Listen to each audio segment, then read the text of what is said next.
Good morning, Broad Street. Assume positive intent. This morning I'm with our colleague Rodney Day. Good morning, Rodney.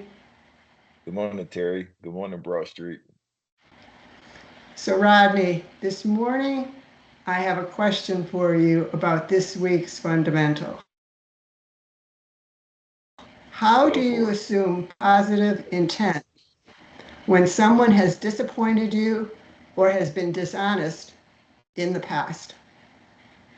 Terry, sometimes it can be difficult to assume positive intent when someone has been dishonest and let you down in the past. Sometimes you can't do it, other times you can. It's mostly a case by case scenario that you have to evaluate in order to be able to determine whether or not you can assume positive intent. One of the things that you can do is assume their position in the matter. Everything is a case by case. It could have been work related or it could have been family related. So you just have to assume their position and wonder how would you react in that situation, and you go from there.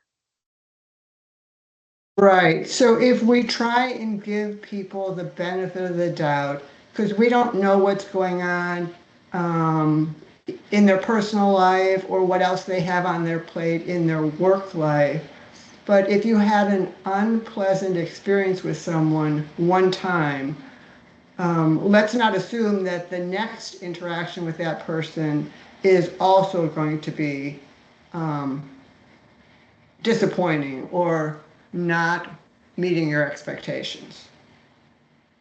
Correct. And that's when the benefit of the doubt would come in, if it was a one-time occurrence. And so it's easier for you to move past a disappointment in a one-time occurrence, especially when a coworker or individual has displayed that they'll come through for you and be a person of their word in the past. Right. And the other thing that's really important, and we talk about this over and over every week in our fundamentals, is open communication. So if you have a good relationship with a person, be candid with them and tell them, you disappointed me or you didn't follow through on what the expectation was, previously. I'm counting on you to do XYZ by Friday or whatever the situation is. And then you have, kind of put the cards on the table so it's clear, it's not kind of a hidden agenda.